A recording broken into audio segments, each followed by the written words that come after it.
While this podcast may discuss medical issues and at times answer or discuss listeners' questions, this podcast is not offering any individual medical advice, nor meant to substitute for individualized professional medical treatment or advice. So please remember that all content is for informational purposes only. And please consult with your own healthcare provider for your own issues and diagnosis. If you think you may have a medical emergency, do the right thing and call your doctor or go to a local emergency room or call 911 immediately. Never delay seeking individualized help for a problem based on something discussed here. Take care of yourself. You're worth it.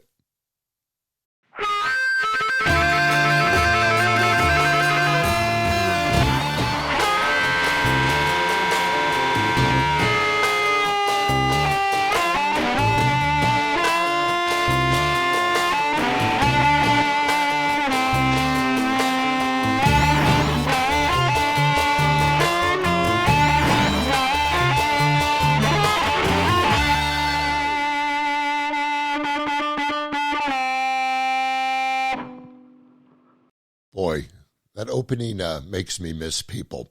I'm Brad. Welcome to No Prisoners. This is day 14,087 of my quarantine. And, I wish you could see my back hair right now. It's, what a brutal time, huh? Glad you're with us. This is an important episode for me. It's about therapy. And I have a PhD in therapy, not as a clinician, but as a patient. Actually, I'm presently in group therapy alone. That's how fucked up I am. Glad you're joining us, all 11 of you. And I want to introduce Travis Townsend. He is our producer. He created that opening. He plays the harmonica. How you doing, brother? Yes, sir. I'm good. I'm good, man. You know, that harmonica is in the key of G, by the way. I don't know if you knew that. Oh, well, that isn't what we wanted. We'll do it over. You're fired. And I love the background. How are you dealing with prison? Is everything okay? Well, one day at a time. It's always just, you just watch your back and do what you're told. Yeah. How you doing with the quarantine? Man, there's some struggles here and there, but I've got a good community. We stay connected through the web, and you just gotta try to stay connected as much as possible, even though you can't be around other people. Yeah, which at times is kind of good, right? Yeah. Well, very overrated, don't you think? When it first happened, and I had to quarantine, my boss sent me home from work. That was the best 6 weeks of my life. I'll tell you, I got so much done. I watched so many clouds float by, and it's been since I was a little kid that I was able to really just kind of settle in to life like that. So it was actually very good. Right. And now you're probably on a rampage. Yeah, back on the rampage. Yep, I'm back in traffic, flipping people off and cursing at people and all that stuff, waving the fist. Nice. Yeah, back to normal. Hey, listen, thanks for doing this with me. I know we've talked about this for a while. You and I are both, we're not strangers to mental issues, and I'm glad you're taking this journey with me. I am too, Brad. I thank you, brother. My love to the family. I believe it or not, I started in therapy at the ripe young age of, in vitro. My mother was manipulating me as a fetus. And I started therapy in 1970. I was 10 years old. I had a lot of shit going on. My parents divorced when I was 7. It was kind of a volatile divorce. And my dad, who really was kind of my savior, as well as this gentleman you're about to meet. My dad was a very hip father in 1970. He was a liberal guy, had some conservative views when it came to business and the economy, but he was really liberal and very open, and he was in therapy himself. And he knew I was struggling, and he said, I think you really should go speak to someone. And I figured it would be an exorcist.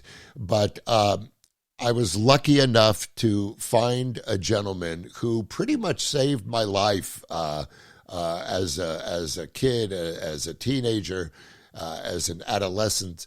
And I used to go see Nathan every Tuesday at 10 a.m., I believe. My memory isn't great, but it was a morning session. And my mom, who took me most of the time, and my mom, who suffered from manic depression, never could get out of bed before 1 in the afternoon, so that she would even be able to get to my school at 9:30 in the morning was a feat in itself. But I'm grateful that she was able to do that. And I remember I was worried about having to get a shot.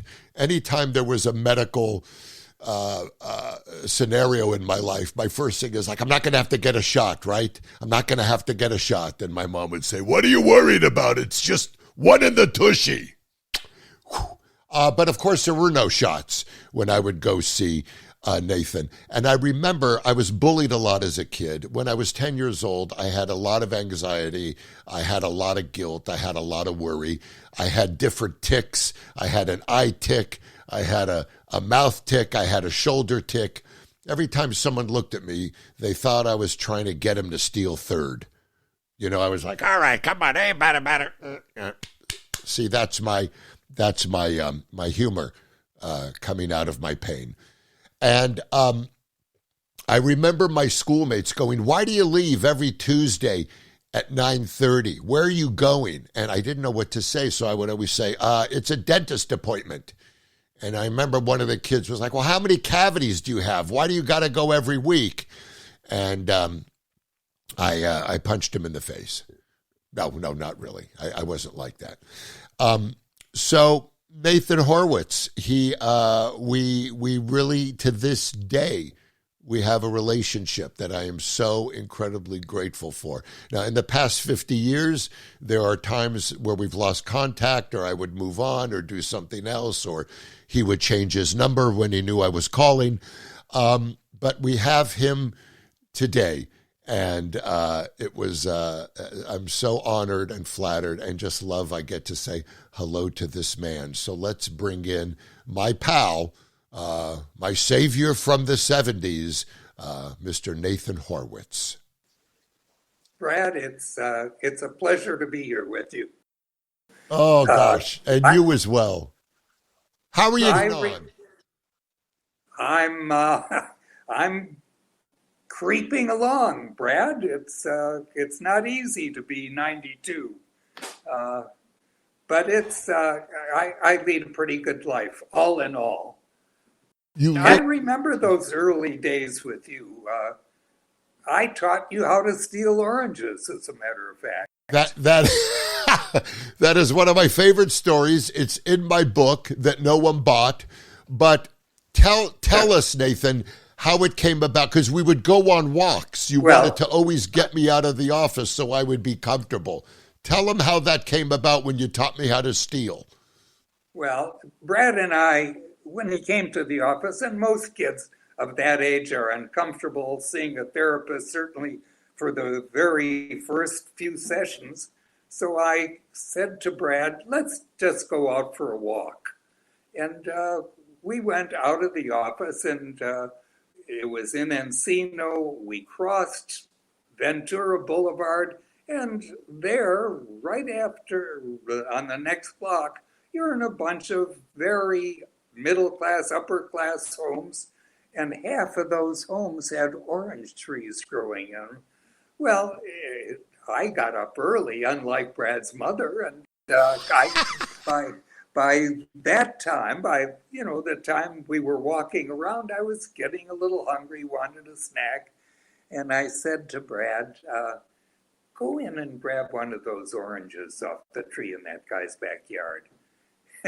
And Brad was frightened. He said, no, I don't want to do it. You go in and get it. I said, Brad, if I go in and take an orange, they'll think I'm going to rob the house.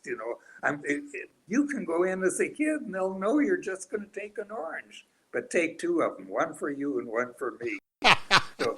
So I talked him into doing that.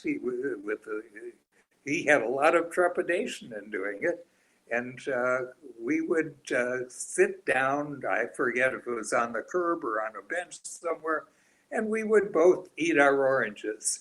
And it was a lot of fun. Actually, my history of being your therapist, Brad, revolves around food. I can think of all the different the bagels food episodes we went through. I brought you bagels, remember? Or you would have bagels and cream cheese, and we would eat them in that little, in your office or that little back room, that little kitchen or something, right? Yes, it was when the orange season was over, we started with bagel and cream cheese. Oh, man. And then you started to bring me bagel, and then you graduated, became a successful comedian, actor, etc. Alcoholic, don't forget alcoholic, drug addict. Well, I never knew about those things. Clients, adults are entitled to privacy. So it didn't matter that I didn't know about that incidentally.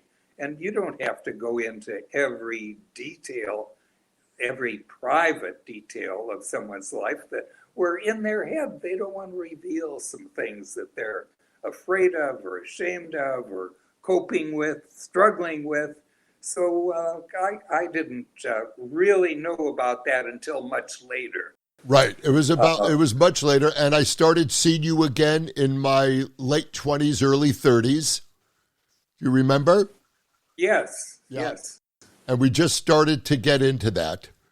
And I remember, and to this day, I still struggle sometimes with a spending problem. And I don't know, did you get the car I sent you last week? I sent you, you'll love it. It comes with a chauffeur and a tow truck. But I remember when I won Star Search, I sent this is crazy. And I was seeing you around this time. This is 1984. I sent 30 people very, very nice gift baskets, thanking them for helping me in my career. And you went, why do you do that? And I said, well, I just feel, grateful. And he said, it's not going to change how people feel about you. They're with you or they're not. And I went, wow, okay, that's interesting. But of course, you took your gift basket without any recourse at all. But it was. I've always thought of that, and it's true because all these years later, the people that really stood by me and are still with me didn't even get a gift basket, and that was one of the many jewels and nuggets you gave me about dealing with myself and my wanting to be accepted and loved like we all do, I guess. Was that supposed to be a gift basket, Brad? I thought it was 2 oranges. That's all I got. Yeah. Well, there was a watch in one of the orange. There was a new Rolex for you. But what do you remember? And be really, really honest, because I want people to see this and go, oh, why aren't there more therapists like Nate? But you just broke up. Can you repeat that? I said I want people to see this and think, oh, why aren't there more therapists like Nathan? Because you are a rare breed. Of course, I'm biased. But what would you say is the number one misconception when parents are thinking about having a child go to therapy? What is your take on that? I don't know what the number one misconception of parents is. In the old days, certainly people thought that if you saw a therapist, you were kind of crazy. Yeah. And as a matter of fact, it was a shameful kind of thing. When Yes. I first became a therapist and moved into a suite with other therapists, they designed the suite so people would come in one door from the waiting room Yeah. and leave out of a secret back door. So no Yes. one would see that they were in therapy. I never did that. I mean, you always went in the front door and came out the back door, etc. But Yes. It was but that humiliating. was it was humiliating for you. But think of me, Brad, having to see you.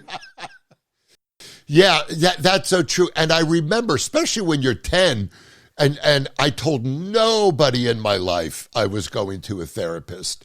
And it's so important for people. You know, it's like I always talk about people, they'll go to the gym. You were an avid cyclist. I remember you were always in great shape. You always took care of yourself. I mean, look at you at 92. You got it all going on. It's unbelievable. And people take care of themselves. They forget to take care of their head. You know, therapy should be mandatory in life. It should be part of school because we all have stuff, you know, we're dealing with. And I remember my dad wanted me to get help so much. And financially, when I started going to you, he was struggling. He was paying for 2 alimonies. He was in sales his whole life. He worked 7 days a week, though he saw me every weekend. He always made sure he was there for me. And he had trouble paying you. And you felt it was so important, I continued going, that you told my dad, don't worry about it. Pay me when you have it. And when my dad told me that story, he welled up in his eyes and he said, no one has really ever treated me like that. My dad had a very, very abusive childhood. He was beaten by his father and it's amazing he never lifted a hand to me. So that can sometimes skip a generation, as we know, and someone can learn from it, or you can repeat it. Thank God it skipped. But I never forget your generosity to him so I could stay seeing you. Well, he was a nice man, and with all his problems, he was a very nice man. Yes, he and was. I still remember he one of his many businesses was a hearing aid place. He That's was right. a specialist in hearing. Yes. And I remember his phrase about, you can make them hear, but you can't make them listen. and I thought that was a great saying, and important for a therapist to know. What do you remember? And be totally candid, okay? You see me. How many times do you think you saw the parents? I know Mom was involved sporadically. What do you remember about them? Oh, your parents were, with all their problems, Brad, they were basically doing their best for you. Yeah. You were loved by both of them. Yes. You grew up in with only a slightly chaotic home. You had all the stability of family and staying in the same place for most of your life, or a good part of it anyway.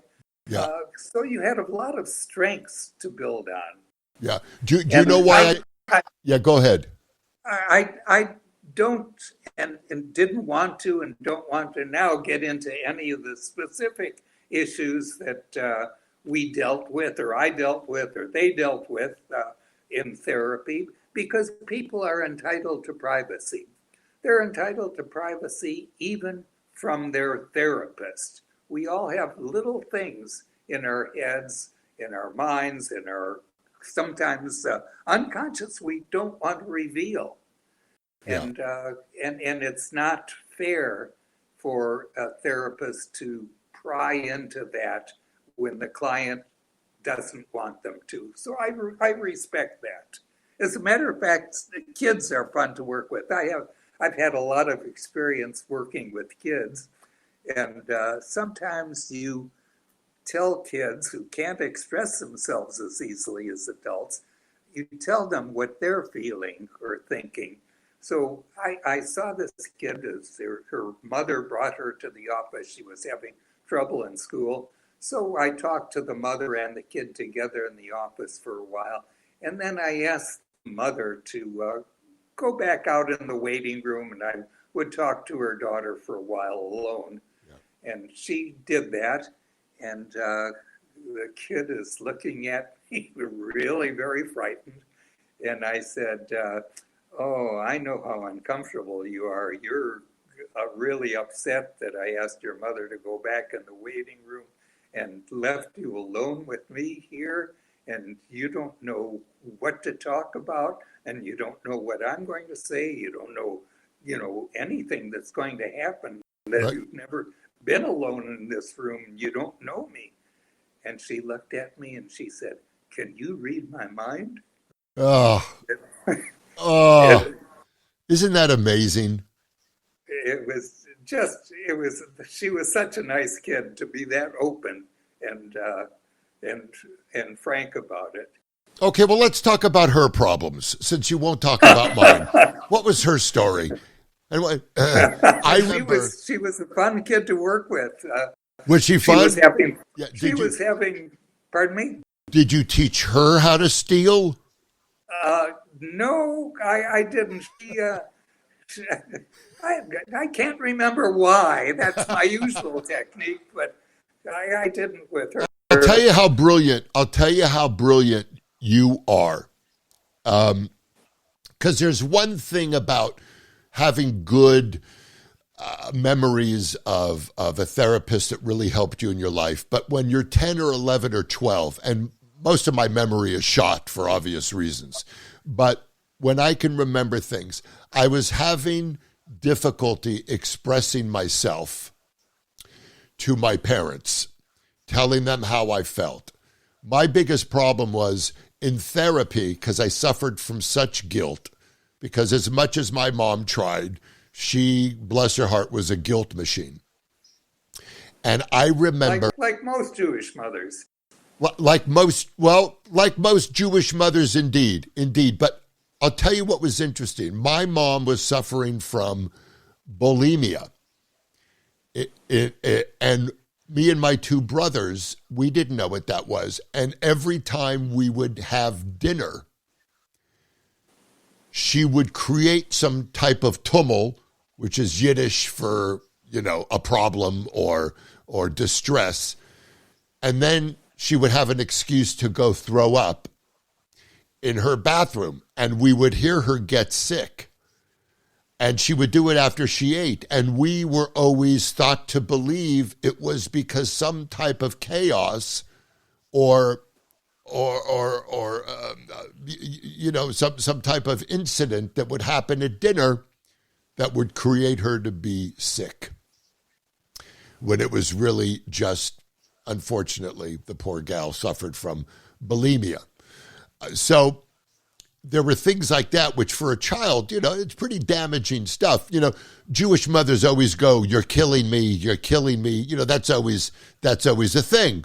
So I know it goes hand in hand, but there were things that were, a little more intense. But I remember I said, "Boy, you said to me," and I think at this point probably 11. Maybe I'd seen you for a year. You said, "Why don't you tell your parents how you feel?" And I said, "Well, I never want them to think I don't love them."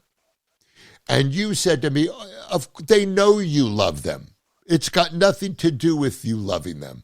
And you said, "Now, I want you to go into the office across the hall, and I'm going to call you on that phone, and I'm going to be your dad. And I want you to tell me something that you've been wanting to tell your dad for some time that's hurting you." Do you remember that? Yes. I didn't until you just brought it up, and I remember it clearly now. Now, is that something, because that's so brilliant, because you created this safe haven.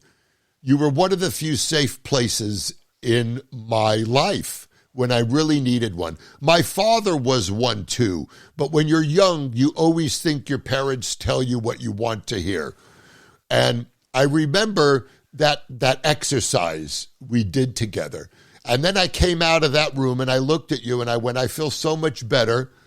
I said, how long, Nathan, until I get well? And do you remember what you said to me? I can't remember. I probably lied and said it was under 30 years.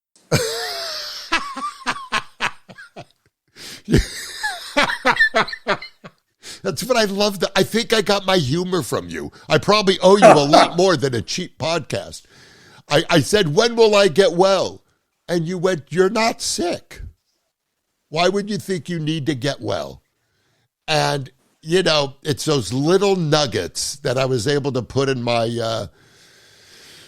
head, in my pocket, wherever, and that really kept me going on those rougher times, you know. And I'm well, go ahead. You know, because your parents were, you know, quite decent people, really, with all their problems. Sure, as I've said, absolutely. I didn't bad rap them. I didn't, you know, tell them that your mother's, you know, got these. I didn't go into the details about your mother's problems, etc. But with some clients, I did. I had a client once who was, you know, an older adolescent, and she was having such problems in school, in her relationships, all over the place. And her parents saw a general practitioner. As a matter of fact, the doctor they saw, and she saw too, since she was now into late adolescence, she saw the same doctor. And he saw that she had problems and was really close to non-functioning. And he referred her to me. And within 2 sessions, I mean, I knew her problem after the first session. I saw her parents with her the first time. But after that one session with her parents, and certainly 2 with her, I really said to her, don't listen to your parents anymore. I said, they're crazy. And you have a lot of good sense. You have a lot of good judgment. Use your own good judgment and good sense, and do not listen to them. Well, that really hit home with this lady. She was strong. She was a strong adolescent who was being led down the wrong path by her parents, who were really both psychotic and destructive in their relationship with her. This is incredible. Good for you. I saw her 4 times. She turned her life around, saw that she was doing better not listening to her parents. Her doctor thought that I was the best therapist in the world, that I cured her in only 4 sessions. You are. And I would have done much better if you told me my parents were fucking crazy. Imagine how much growth I would have had. You told me, oh, they're good people, they're nice. It's I remember, and I'm just gonna. We tried to get my mom to go a couple times to you, and she was very adverse to any kind of therapy for a lot of reasons. And as I got older, I always wondered, I wonder what happened to my mom, because I adored her parents. They seemed so loving and wonderful. We never know, but there was a lot of mental illness on her side. You know, her anyway. But I remember a mom went to you once with me, and I think you saw her once alone, and she stopped, and I didn't know how to take it, and you know, you never bad rapped anybody, my parents. But you were always very honest, and I asked Mom, I went, why didn't you stay see Nathan, you know?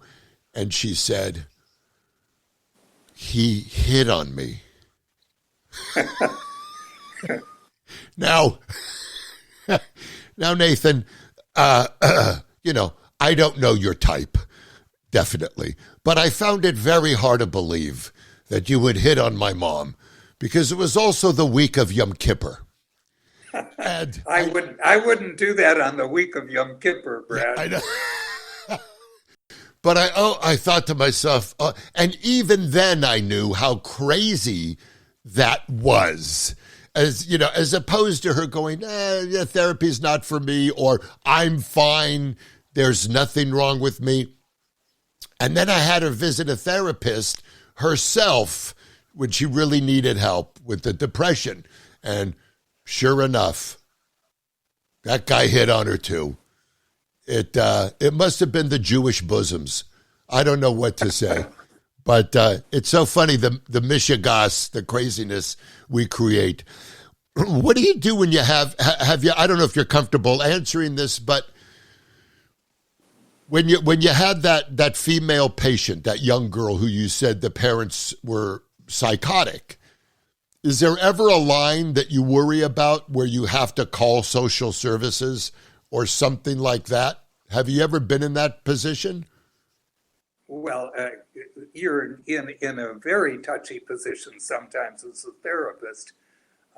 I once had a client call me on the phone and say that she was going to commit suicide. She said she was on the edge of a cliff in the Palisades, and she was going to drive her car over that cliff and commit suicide. Well, that's a tough spot for a therapist to be in. That client commits suicide and you lose your long-term fee, Brad. Right. Oh, man. Oh, I love it. Yeah. So what do you do? Well, I talked with her for a while and I told her I made her a promise that she would stay there and I would come and talk to her. So she promised to do that. Fortunately, I had time to get in my car and go over and meet her in the Palisades. And we talked. I spent probably 3.5 hours with her there, talking, Wow. Talking about, the suicide and her feelings, etc. And I told her that I thought she should be hospitalized. And, no client wants to be told that. So She was upset, but we talked about it some more. And she agreed that it would be the best thing for her to do. How old was she? Probably 30 or so, Okay. something in that age, an adult functioning. She had a professional job. She had, but I'll tell you about who she was married to in a moment. Okay. So we got to the hospital. I drove her to the hospital, and we talked to the nurse at Woodview Psychiatric Hospital. I was on the part-time staff there, as a matter of fact, so I knew about it, knew the staff there. And she signed all the papers admitting her. And the admissions nurse said, we have to call your husband and have him come down and sign the papers too. So we both said, okay. Why is that? Why is that a law? If you want a 5150 yourself, why do you need your husband's consent? Well, this was a private psychiatric hospital, and I'm going to guess 50 years later now, or maybe more, that they wanted to ensure that their fee would be paid. It was an expensive private psychiatric hospital. So I think that was really the only reason for it at the time. Right. Although there are really some other reasons for it. You want the spouse's cooperation, etc. You want to involve him in the process. But this guy got there, and he was a well-known professional. He thought, as a matter of fact, and probably other people thought too, that he was on the road to getting a Nobel Prize for his discoveries, etc. I won't tell you even what field it was in. Okay. But he got there, and the admissions nurse gave him the paper for him to sign. He took the papers in his hand and ripped them up and said, let's get out of here, to his wife. I can't believe that. And he took her hand and started to pull her out. And the nurse grabbed her other hand And it was like a momentary tug of war between the two of them. I cannot believe this. And of course, he won. He won the tug of war, and she went home with him. He was the kind of guy, incidentally, who thought that in her depression, he would help her depression by helping her get rid of some of her anger, and bought her a pistol for target practice. This isn't Robert Blake, is it, by any chance? Oh, Brad, it was... Come on, give us a name. I'm sure they're not around. I don't think they're around either, but it was a hair-raising experience. So what do you do in this instance? She's your client. She's bless her heart, suicidal. Do you chirp up here? Do you get involved? Well, it was I got involved and said verbally that I think she should stay, but that's all I could do. Right. She came out of it okay, incidentally. In the end, she got a divorce and did fairly well. Did he win the Nobel Prize? He didn't win the Nobel Prize, okay. I might add, but he Good. gave me something important to think about scientifically. I'm not going to tell you what it was, but he was a brilliant guy. Yeah. Sounds like a very a fucked up relationship. Was my name brought up at all during this scenario? Absolutely. He said, look, you're not nearly as bad off as Brad Garrett. That is just amazing. Oh, Nathan, you are my hero. I can't believe how together you are at 92. What do you give the 9 people watching? What is, good genetics? What is the key to this life you have? I have no life. I can hardly remember my own name. Do you know where you are right now? I'm not sure, but I think you're keeping me a prisoner here. No, really. We say no prisoners. How could that be? What you've always taken care of yourself. Did you ever have any problems? Tell me. I have to know this. Did you ever drink too much? Did you ever rub chicken schmaltz on your backside and run through Fairfax? Is there anything you can tell me to give people out there hope that you're not perfect? No, people have no hope, Brad, because I am perfect. No one gets through life without problems. Some are big, some are impossible to overcome, some you live with. All of us have problems. It's as long as those problems don't cause us too much grief, too much discomfort, and don't cause other people grief or discomfort, we can live with them okay. It's not like most problems destroy our lives. Right. I talked to Trevor for 2 seconds before we started the podcast. Yeah.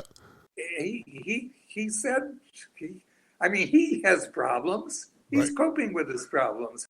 Yes. I guess is quite successfully. Yes, he is.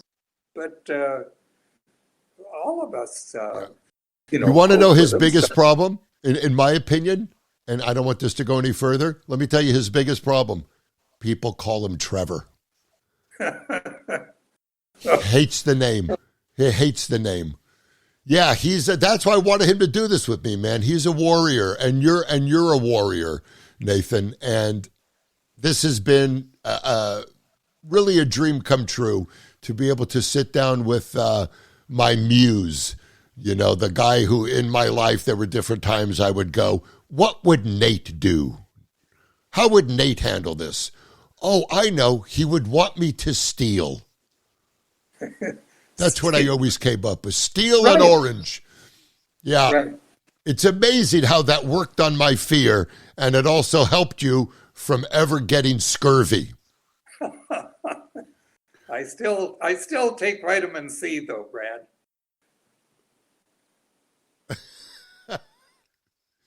I think you just cut out, so I didn't hear that full-throated laughter at my joke. Yeah, tell me what you said. That because you cut out for me too. After the scurvy line, what did you say? I can't remember, Brad. Remember, I'm 92. There are some things we lose forever. Yeah, not you. Just so great to see you. This meant the world to me. And if you have, leave us with a little advice. If you have a child who is struggling, what can we do? You can realize that kid is struggling, and depending on the age of that child, because, I still consider my kids who are talking about retirement as my kids, and they're still struggling with things. But be sympathetic, be empathetic with them, and recognize their struggle if you can. And sometimes you don't have to delve into, you don't have to destroy their privacy if they don't want to talk to you about it. Just recognize that they are struggling with something and be supportive with them. Be supportive with them in all parts of their life. And, most kids want to do the right thing and are on the right path. You want to help them build their strengths in order to cope with whatever problem it is. And building strength is a slow, a deliberate kind of process. It's like mathematics in a sense. If you don't start teaching someone who's had no math experience trigonometry, you teach them that 1 and 1 adds up to 2, and 2 and 1 makes 3, and every time they solve a problem, they gain strength. So you don't have to teach them what 9 and 1 equals, because they already know how to figure it out. They've gained that kind of strength. And dealing with personal problems are the same thing. You help someone build their inner strength, their capacity to solve problems. And then they can do it by themselves. They don't need you anymore. And hopefully that's what kids do. They grow into adults who are able to resolve their problems because they've gained enough strength in life to be able to help themselves. That's important. Yeah. Sometimes I need to step back more and let them figure it out. I've been a bit of a helicopter parent in my day, and I got to learn that they got to figure it out, because that's how we grow. And that's what life is. I love you. I miss you. I'm here for you, Nathan, if you just want to talk. Always here. I want cookies, Brad. I don't want to talk. I will have Izzy send you some more cookies. I promise. And I can't wait to have lunch with you. That was wonderful when Izzy sent me those cookies. She's really such a good baker and sounds like such a nice person. Thank you. I'm very lucky. She's nice. Psychotic, but a good person. I can't wait to have lunch with you when this is over. This pandemic. We will dine again, my friend, and I can't wait. Excellent, Brad. I love you, Nate. Love you, Brad, and thanks for this session. Thank you, my friend. Wow. Oh, boy. Just an amazing, amazing man. So many ways. Every time I talk to Nate, and it's often, it just illuminates how fucked up I still am. He's just, Travis, come in here. Where are you? How incredible is this guy at 92? He's so incredible. In fact, I want to propose here and now that we usurp your authority from this podcast and just call it No Prisoners Podcast with Nathan Horwitz. You know what? You're absolutely right. I have been replaced, happily so. Look, I just want this to be good. He made it great. So I think you and I are back on the food truck Sure. with the empanadas and the gefilte Right. fish. And we need more Nathans. Boy, do we need more Yes, we do. Nathans. I can't tell you how cathartic it is for me to talk about things with him that I haven't talked about since I was a very large 10-year-old. Toddler. He really helped me. My parents did do the best they could. And I think at the end of the day, no matter what we come up with, we all need a certain, in most instances, I do believe there are some parents that can just be downright toxic that we need Sure. to have real space from. Not Like my always mom. distance. Is that what was your mom like that? Well, yeah, my mom left when I was 3, and she was a biker, and she, I think, realized that she was no good, and she was going to be no good as a mother anyway. And so she moved to California from Illinois, where I was raised. And so I think in that case, like you're saying, there's some toxic parents. At least my mother loved me enough in her way Right. to remove herself from my environment so that I could grow up in a way that isn't so directly affected by the toxins that she was going through. Probably wanted to So, cut that cycle. so that's really interesting. And at what point did you because you had to feel abandoned when you're little, 100% created mommy issues, and yes, for sure, right? all the way through. I don't think I'm over it. I don't think anyone whose mother leaves, especially a young man whose mother leaves, I don't think you get through that. I think there's always some, like, am I not good enough? Was I not lovable? All of Yep, those questions of that you course. ask yourself, for sure. Of course. And at what point, obviously you must have met up with her down the line. Did she share with you that she left to give you a better life? Or did you come up with that on No, your own? no, I just came up with it on my own, and she was always sort of there. She would send gifts, Christmas and birthdays, and then there was always this allure of California, move to California, and so when I was 15, I moved out here, but the lifestyle I was living, very, very normal, small Midwestern town with one stoplight. My dad was a cop, so everyone knew everyone. To come out here, my mom's lifestyle was, she was a biker selling coke, and so I didn't end up staying very long with her, but I didn't want to go back. So um, over the years, we had a very strained relationship. I would say the best relationship we had was the last 2 years of her life. She passed away 4 years ago. Friday was the anniversary of her passing. I saw that on your Instagram, and my love and goes out to you. You seem to have such an unconditional love and an acceptance of her. Did you have to work through that together? Did you do it on your own? Were you able to talk about all this? We were very, very candid with one another. She shared everything. In fact, when she left this earth, she was, I lost the one person that I could truly tell everything to. And I say that knowing that I've been with my wife for 26 years. And so there aren't any secrets there. But with my mom, we literally shared everything. But working through it is still a process, even today. I think for the most part, anyone that's dealing with something like that, abandonment or issues with your own parents, you need to recognize first that you don't want to pass that on to your children. I've got wonderful children, and so separating myself from my mom and my dad and all that area, that was the number one thing that I did so that I could change my behaviors. But in addressing it with her, it was a lot of talking, a lot of me forgiving her because I had to realize when I became an adult, I was able to realize that she did the best that she knew how to do.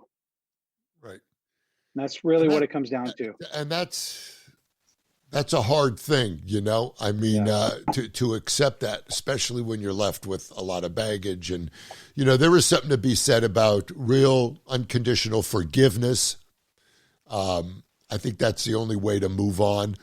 And with that forgiveness, you sometimes have to have a new normal, way of new boundaries, And it's scary. of a healthy way of self-care has to come in to that forgiveness. I forgive you for this, but you also need to have a boundary where that hurt cannot keep, you know, perpetuating or whatever. 100%. But that's really cool, man. That's really cool. Nathan is just, I got to tell you, this is so, God, just so great. You're okay? He referred to you as Trevor because he called me Greg a couple times. Well, yeah. So I went ahead and created the banner here just for future, just so everyone knows it's Travis, not Trevor. But but I'm okay if he. I don't care what this man right here wants to call me. He can call me Trevor. He can call me Trav-ass. I don't care. Of course. And what's, you know, I mean, people are going to see this and they're going to go, I mean, I'd like to be like him at 60. Forget 92. Yeah. Forget 92. And it was amazing because he's a tall guy. He's about 6'1", 6'2"-ish. And when I met him, he was driving an original Mini Cooper. Not like the ones one of the tiny ones. A tiny Mini Cooper. Oh it my was God. yellow. It was yellow, and I figured, oh, this is great. The circus is here. Yeah, because that's all I heard in my head anyway was circus music at the time. But I'm glad we could share this time. What a great guy. Yeah. Travis, I appreciate you. I appreciate everyone out there that's watching. Take care of your self-care and shoot for mental wellness. We all got shit going on, and we're gonna decide different ways we can numb it and hide it. And if that's what you decide, that's okay too. No judging. But if you want to be free and have no prisoners and just tell people where you're at, and you can do so in a right, healthy state of mind and be good to yourself and those around you, then you're on to something. And you're on to a better life. And we'll see you again. Take care. Thanks.